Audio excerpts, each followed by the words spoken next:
When the holidays start to feel a bit repetitive, reach for a Sprite Winter Spiced Cranberry and put your twist on tradition. A bold cranberry and winter spice flavor fusion, Sprite Winter Spiced Cranberry is a refreshing way to shake things up this sipping season. And only for a limited time. Sprite, obey your thirst. Oh, Hilton stay, your beds are soft and cozy. No lumpy couch, no stiff futon, no shower line at crack of dawn. Oh, Hilton stay, a holiday you're saving. When you want holiday comfort you can count on, it matters where you stay. This season, enjoy spacious, comfortable rooms and friendly service when you book with Hilton instead. Hilton for the stay.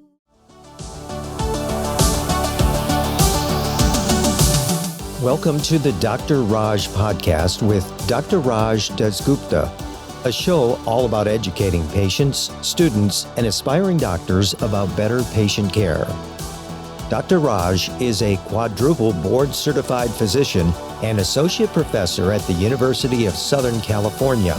He was a co-host of the TNT series Chasing the Cure with Ann Curry, as well as a regular on the TV show The Doctors. And now, here's our show.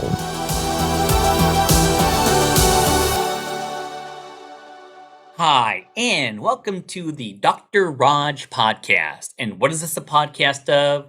Of wellness and happiness, great stories, amazing people. And today we do have a guest I'm super pumped on because it's a professional athlete. And I don't know many professional athletes.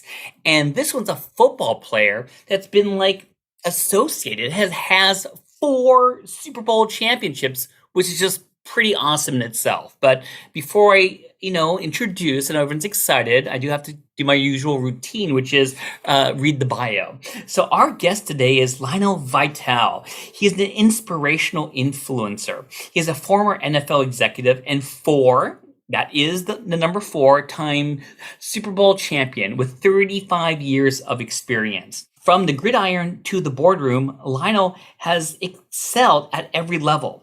As a retired NFL player turned successful executive, Lionel brings a unique perspective to the world of leadership, teamwork, and personal growth. With a wealth of experience in both the high-pressured arena of professional football and the demanding business world, Lionel delivers an impactful speeches that inspire, motivate, and drive results. Whether it's motivating your team, cultivating a winning culture, or navigating the challenges of professional growth, Lionel is the dynamic speaker you need. And it says in the end, book Lionel today to take your event to the next level. So I took the advice on on his bio and booked him for my podcast to take it to the next level. So with that being said, Lionel, thank you for being here today. Oh, I'm honored. You're more than just too nice. Thank you, Dr. Raj, for having me on today. I'm excited. I've been thinking about this for a couple of weeks. I'm like, wow, I get a chance to talk to Dr. Raj here. Oh man! So you took my ego and pumped it up a little bit. I like that. It's a really good beginning. I love it. No. I did my homework, doctor. Yeah. Well, you know how I want to start this? I always like the meet and greet so I get to know you better. My audience gets to know you a little bit better. So we're going to jump in the DeLorean time machine and go backwards. So growing up, were you always kind of a sports buff, a sports fanatic? Did you play a lot of sports in high school? And what did you play?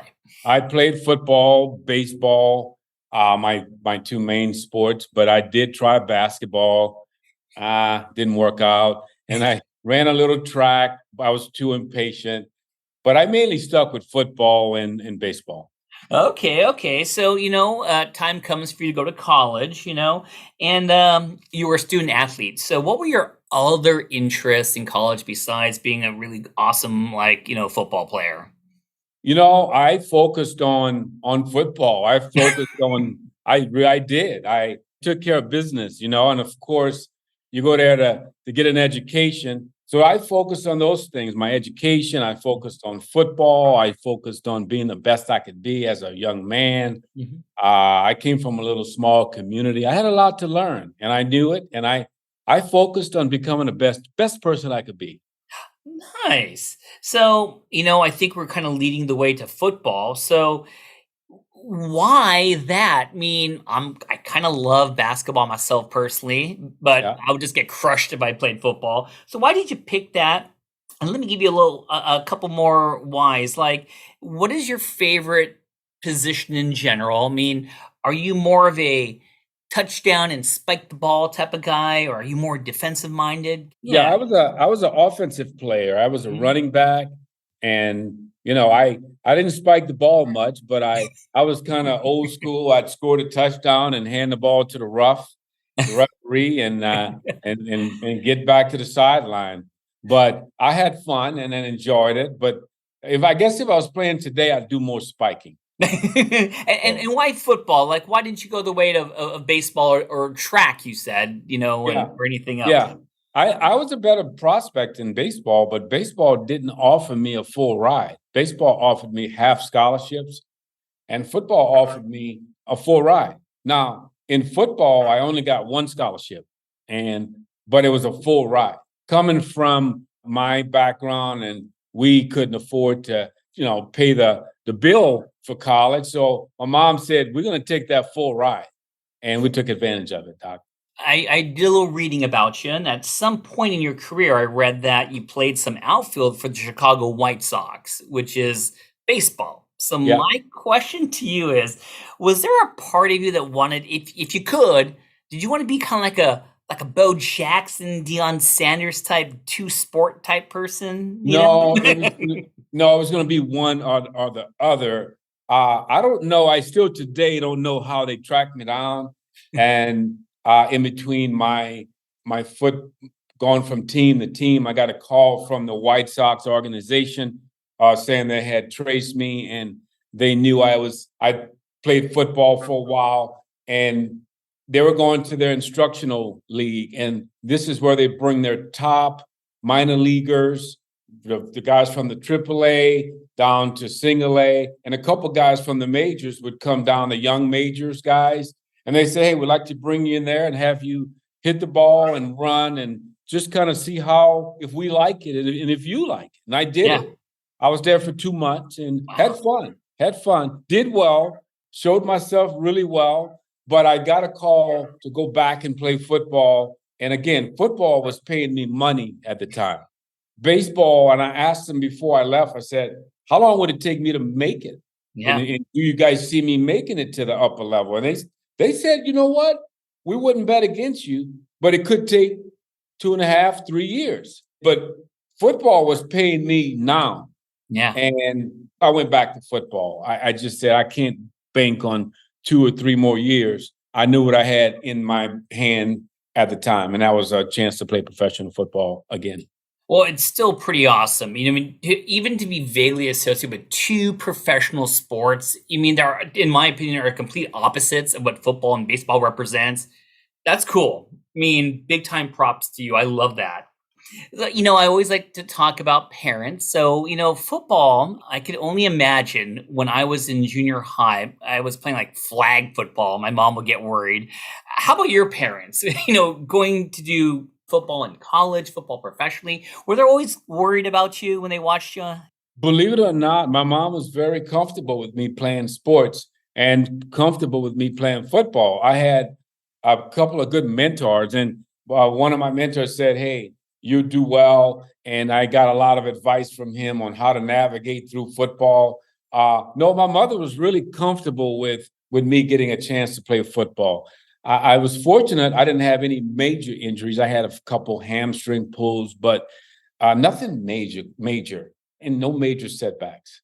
Man. Now, of course, I got to ask you this question. I'm looking at your bio in front of me. I see some awesome teams there. I see the Buffalo Bills and the Washington Redskins, though they changed their name, New York Yeah. Giants. So, not to put you on the spot or anything, but which was your favorite NFL team to be a part of? Now, I've played and I've been an executive for a lot of programs, a lot Yeah. of teams, and that's a good question. Mhm. I really enjoyed Washington, Mhm. the first place that brought me in. It Mhm. drafted me out of college, and I had some great times in Baltimore. I really enjoyed that organization. Atlanta was good. I enjoyed the Falcons, and I worked there as an executive, a scout.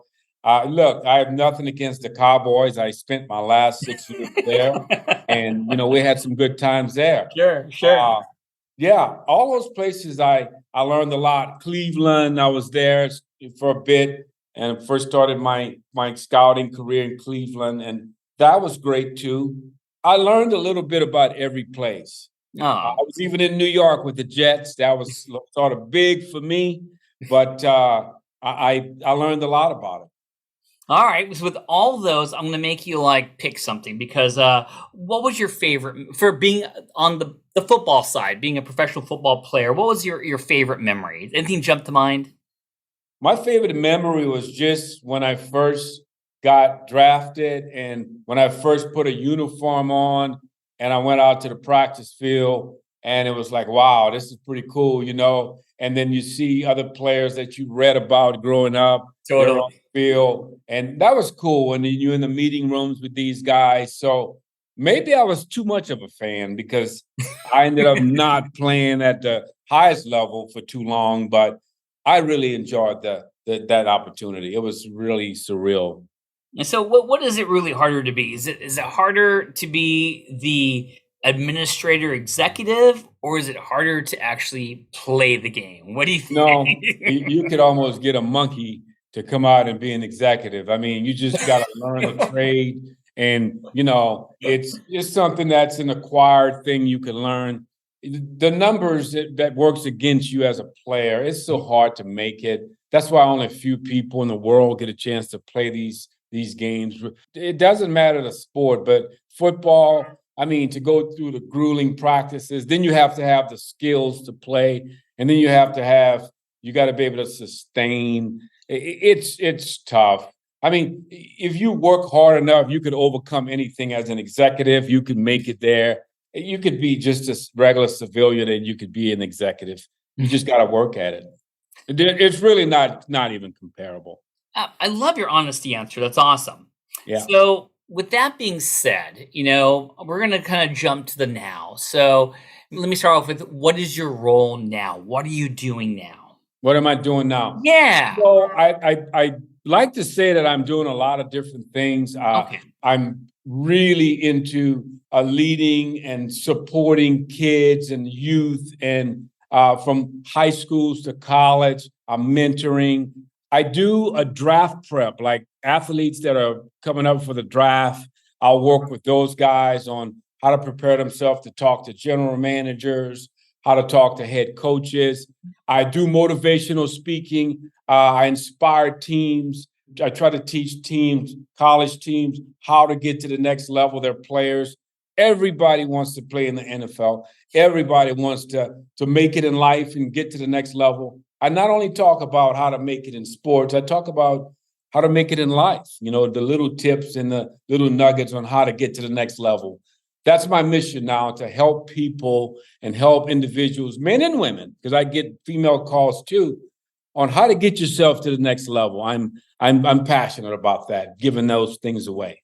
Yeah, and let me just kind of go a little off script and just say that I'm so fortunate to be at USC, and I do see some of the student athletes, and sometimes I forget the football players, but they're big dudes. Yeah, That, wow, they're so young and they're going through so much at a young age. they're kids, and They're kids. they're 18, 19, 20, 21, 22, Yeah, and they have all this pressure on them, and they really don't know. Trust yeah, me, you look at them, they look confident.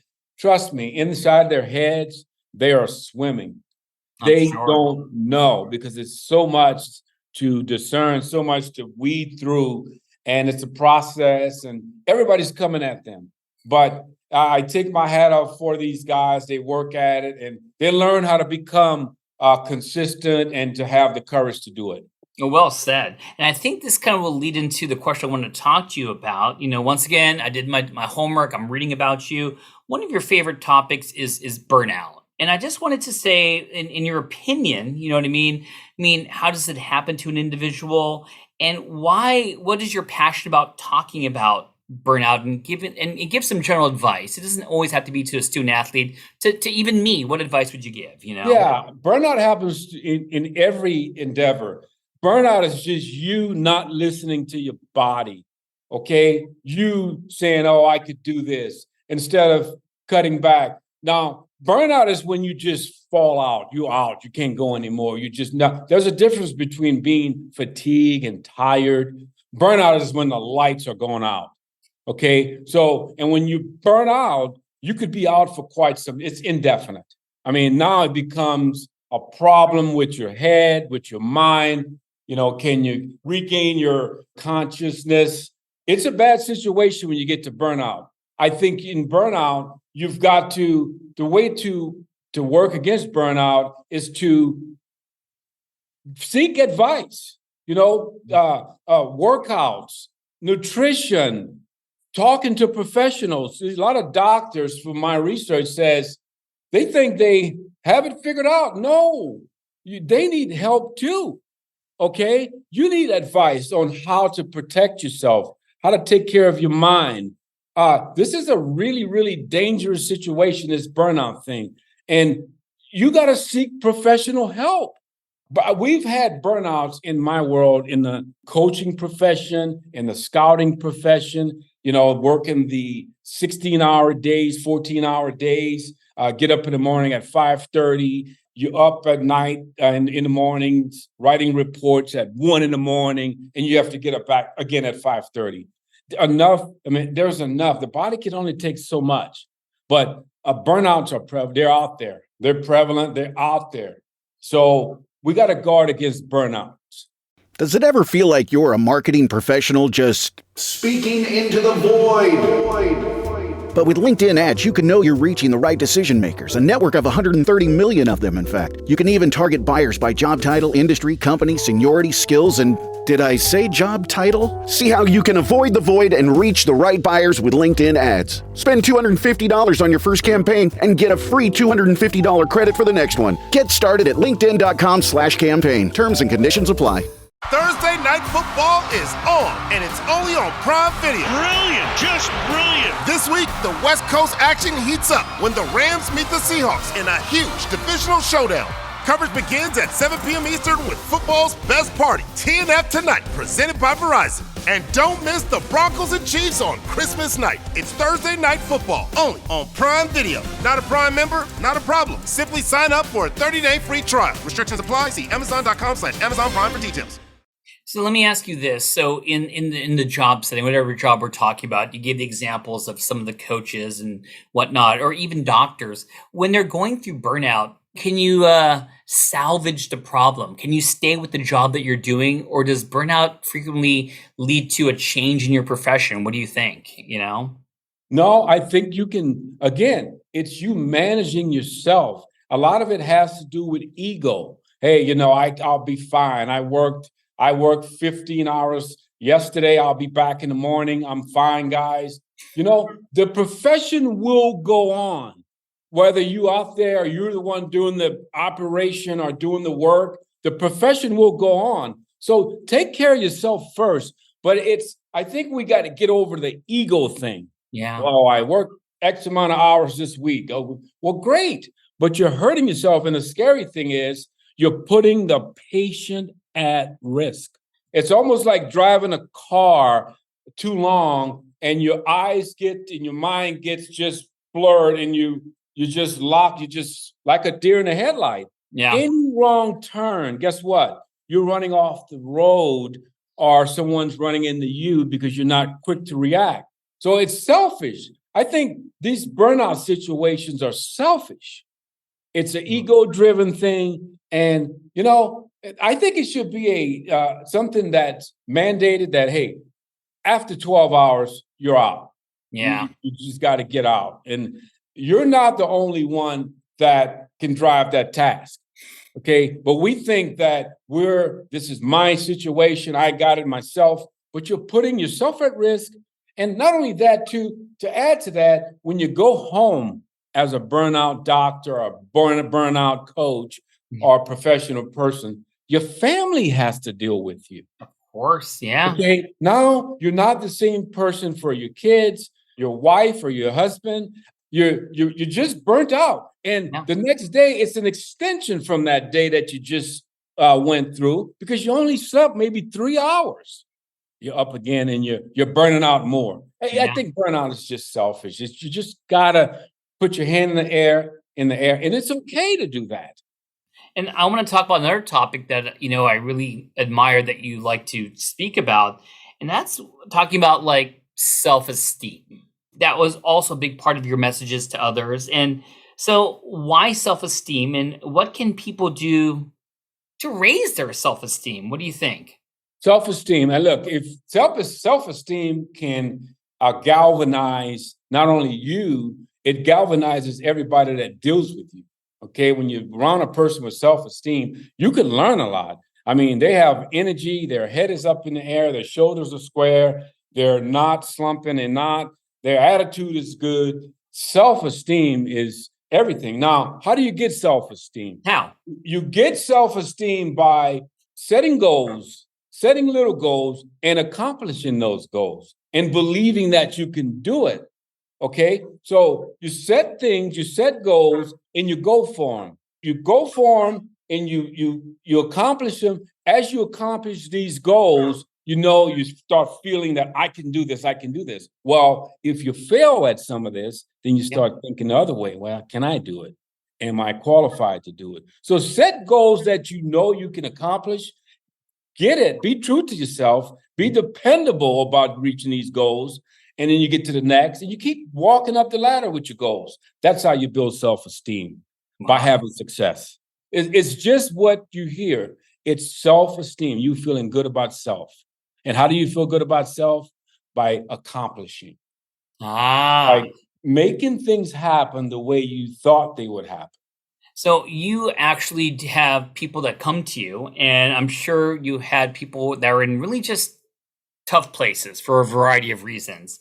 What are some of the goes to? And I know it's a very general question because everyone has very unique problems, But when someone is feeling down on themselves, is there a couple of go-to things that you always like to address or ask about as a base to start making them feel good about themselves again? The first thing I say to anyone that comes to me is, because you got to be honest with those guys, and you got to ask them, okay, what do you think is the main reason you have failed at whatever task? Okay.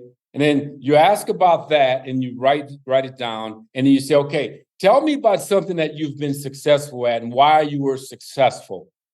Okay. So you got to look at both ends of the spectrum. You can't just look at, this is my good stuff and this is where I failed. Okay. You got to look at them both, go from end to end. And once you do that, you're working on both sides of the ledger. Okay. Well, a lot of times we only look at what we do well. No, look at how can I get better? I need to find out. I need to tell myself the truth. An example. Okay. If I want to lose weight, and I know a lot of people, they'll avoid the scale. Well, how am I going to lose weight if I'm going to avoid the scale? I need to get on that thing daily and know exactly where I am. I need to know exactly what I've done, what I've been eating, okay? And I'll learn the pattern of my body, the pattern of me gaining or losing. What did I eat last night? Take notes. But what do? We ignore the truth. I think anything you're trying to accomplish in life, you got to be truthful from a positive standpoint and from a negative standpoint. Be true to yourself. Everything starts with being truthful to yourself. And that's easier said than done. But I love this conversation because you nicely lead me to my follow-up. So you mentioned exercise and some diet, and I think we kind of indirectly talked about sleep. Those are what I call the pillars of health.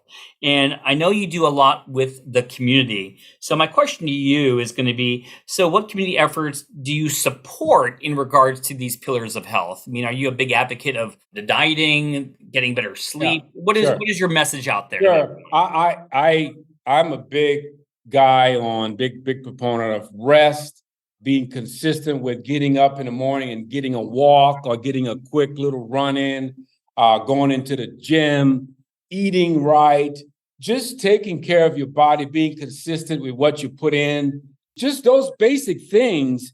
I push that. I post a lot on social media, and a lot of my talks are about taking care of your body. If you take care of your body, believe it or not, your body's going to take care of your mind. You think it's mind first? You don't have to be that smart. It is mindless to go to the gym and work out. And once you start working out and exercising, it goes up to your head. It's, you don't even have to think. If you can't think, but you can at least get to the gym, you got a chance to survive it. Okay. But it starts with those workouts. It starts with you just being consistent with taking, and everybody takes that for granted. It's like, oh man, the workout. Trust me, you can be the smartest man in the world.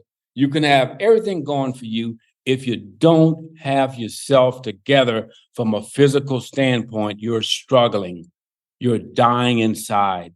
I would rather be a fit man who's in shape, both physically and mentally, than a wealthy. I'm wealthy. Wealth is health. Okay? Wealth is health. So I would rather be the guy who I don't have all the millions, but I'm rich, I'm healthy, my body, my mind, everything is flowing. That's where it all starts. Yeah. I love it. So, hey, I love throwing you curveballs. So you have a little baseball in you, so I know you can handle it. So, how is sleep for you? Is that an important thing? Are you sleeping okay? I sleep. Now, I don't need 10 hours, okay? But I need to get it 6. Yeah. Okay. I need to get 6 strong hours. I don't like operating on 4 and 5 hours of sleep because that sounds my sleep helps every other part of what I do. Yeah. And the most important thing for me now is taking care of my body first. I don't care about the money. I don't care about anything outside. It's taking care of myself, my body, and my mind first. And I'm a better person. I can help you once I help myself. Yeah. Get the sleep, get the rest, eat the right food, get you some exercise in, do some meditation. It's the best way to transition into sleep is some yoga meditation stuff. I agree with you, man. I love that. Yes. I love that. So, hey, let's ask another question. The question now is going to be about mentorship.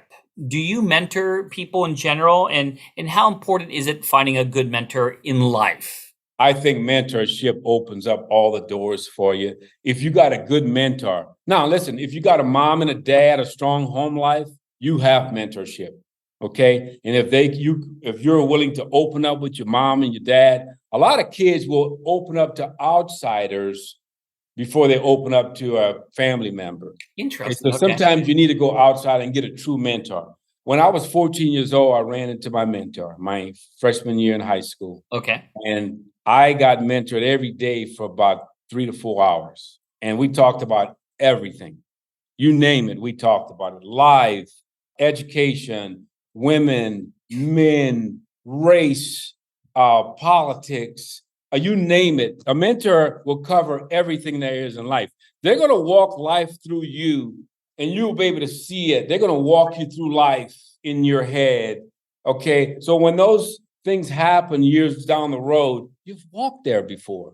You're not intimidated. My mentor would talk to me about how to go into meetings with rich people, how to talk to billionaires, how to talk to millionaires. And he would talk about those things. Don't be intimidated. One thing he told me was, know your craft. When you know your craft, you're an expert. So you walk into a meeting as an expert, people that are from higher places are going to listen to you because you're an expert. How do you become an expert? By having done it, having walked that path. Okay. So these guys are going to listen to you. I would sit in meetings. Just sidebar here. I would sit in meetings with NFL owners, these billionaires and these guys that are doing great things in life. And they would be like little kids listening. They would ask, okay, what's your take on this guy? On what do you think we should do with this situation? Should we sign this guy back? And they would sit and listen like little kids. And that's why those guys are so wealthy. They know they stay in their lane. Okay. They understand what they know, but more importantly, they understand what they don't know. And that's what mentorship is. Mentorship is going to teach you about things you don't know. And then they're going to help you to expound on things that you do know. So no, mentorship is awesome. It's a gateway to success. So, I mean, you definitely have done so many things, accomplished so many things, and I'm excited to hear this question, your answer for this question. So, what are your goals in the future? What of these many things that you have so much knowledge and experience about, where are you going to put that focus? That's great. I have a lot of things I have in mind. An immediate goal of mine is I'm working to be in the best, and I keep saying it, I'm working to be in the best shape of my life. Okay. I want to get down to about 3 or 4% body fat, and I like to maybe do some modeling.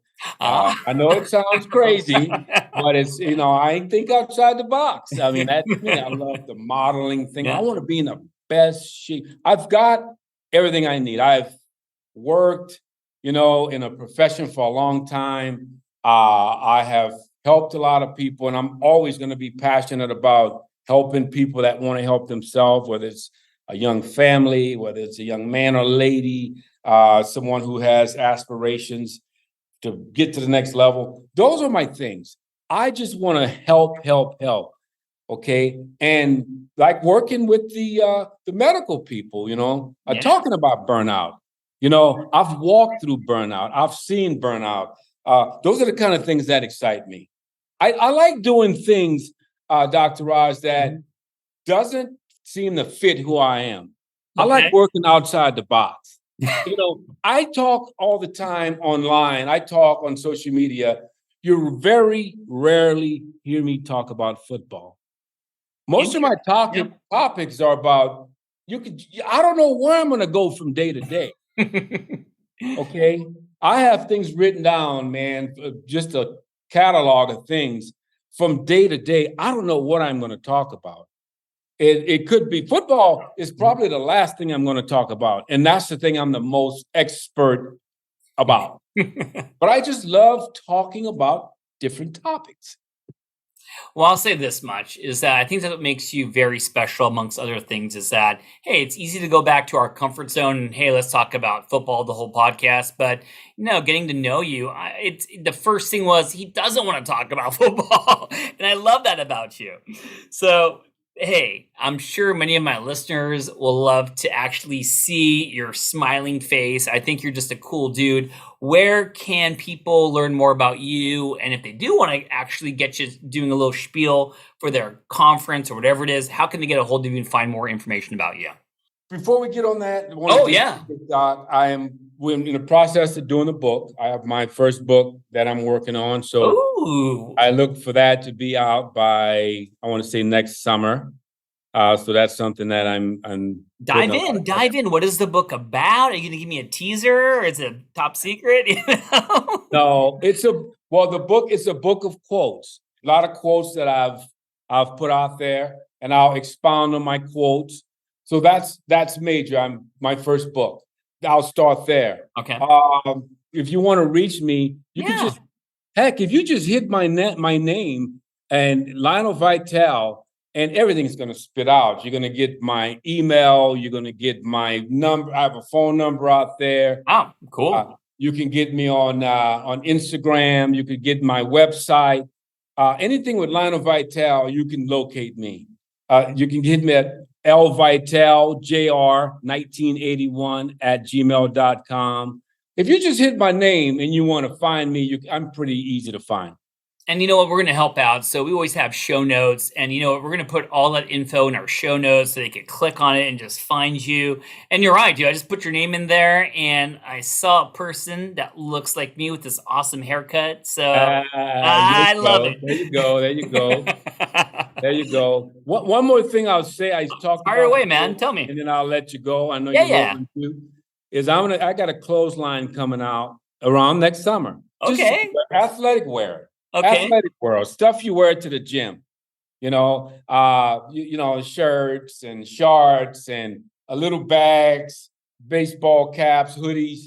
So by next summer, we look to have those out there. So since I put you on the podcast, do I get like at least a token T-shirt or a hat or something? We need to talk. We'll be talking.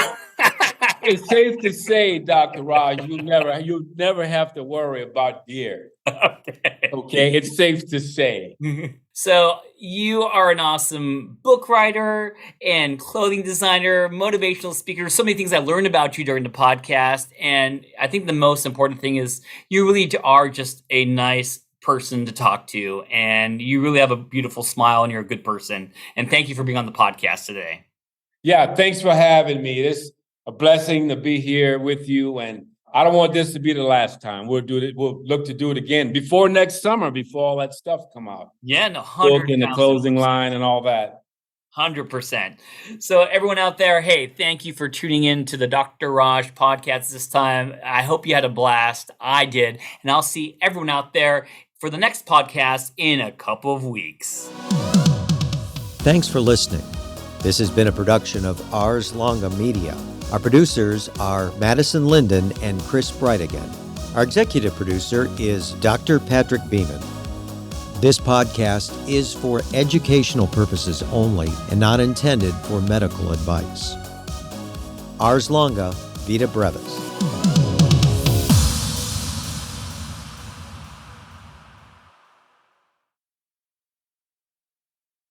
Hey, Ryan Reynolds here for Mint Mobile. You know, one of the perks about having 4 kids that you know about is actually getting a direct line to the big man up north. Mm-hmm. And this year, he wants you to know the best gift that you can give someone is the gift of Mint Mobile's unlimited wireless for $15 a month. Now, you don't even need to wrap it. Give it a try at mintmobile.com/switch. Upfront payment of $45 for 3-month plan equivalent to $15 per month required. New customer offer for first 3 months only. Speed slow after 35 gigabytes if network's busy. Taxes and fees extra. See mintmobile.com.